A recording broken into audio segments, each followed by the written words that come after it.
Hi everyone, ಎಲ್ಲರಿಗೂ ಬೆಳಗ್ಗಿನ ಶುಭೋದಯ. ನಮ್ಮ V T U fourth sem students ನಿಮ್ಮ ರಿಸಲ್ಟ್ಸಿಗೆ ವೆಯ್ಟ್ ಮಾಡ್ತಿದ್ರಿ ಅಲ್ವಾ? ಸೊ ಅದ್ರ ಮೇಲೆ ಒಂದು ಇಂಪಾರ್ಟೆಂಟ್ ಅಪ್ಡೇಟ್ ಬಂದಿದೆ. ಈ ಅಪ್ಡೇಟ್ ನೆನ್ನೆ ಸಂಜೆ ಬಂತು. ಏನಂತ ಅಂದರೆ, ನಾನು ಇವಾಗ ಡಿಸ್ಪ್ಲೇ ಮಾಡ್ತೀನಿ ನೋಡಿ. ಸೊ ಮೆಸೇಜ್ ಏನಪ್ಪ ಅಂದರೆ, this is to inform you that fourth semester results are expected to be announced within this week. We kindly request your patience while awaiting the official release ಅಂತ ಇದೆ. So ಇವಾಗ ನೋಡಿ, ನಾವೆಲ್ಲ ಇವತ್ತೇ ಬರುತ್ತೆ ಅಂತ ಅಂದ್ಕೊಂಡಿದ್ವಿ ರಿಸಲ್ಟ್ಸು. ಸೊ ಬಟ್ ಚಾನ್ಸಸ್ ಕಮ್ಮಿ ಇದೆ, ತೀರಾ ಕಮ್ಮಿ ಇದೆ ಇವತ್ತು ಬರೋದು.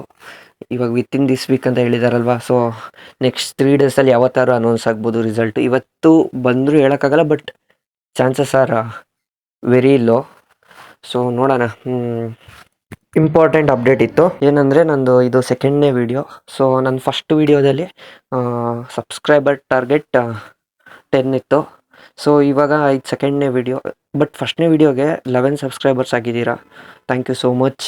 ನೀವು ಒಂದೊಂದು ಸರಿ ಸಬ್ಸ್ಕ್ರೈಬ್ ಬಟನ್ ಒತ್ತಾಗೂ ನಮಗೆ ಆಗೋಷ್ಟು ಖುಷಿ ಬೇರೆ ಯಾವುದ್ರಲ್ಲೂ ಇಲ್ಲ. ಸೊ ಈಗ ಸೆಕೆಂಡ್ ವಿಡಿಯೋಗೆ ಟಾರ್ಗೆಟು 20 ಸಬ್ಸ್ಕ್ರೈಬರ್ಸು, ಮತ್ತು ಲೈಕ್ಸ್ ಟಾರ್ಗೆಟು 30 ಕೊಟ್ಟಿದ್ದೀನಿ. ಸೊ ನೀವು ಟಾರ್ಗೆಟ್ನ ಅಚೀವ್ ಮಾಡ್ತೀರಾ ಅಂತ ಅಂದ್ಕೊಂಡಿದ್ದೀನಿ. ನನ್ನ ಕಡೆಯಿಂದ 100% ಕೊಡ್ತಾಯಿದ್ದೀನಿ.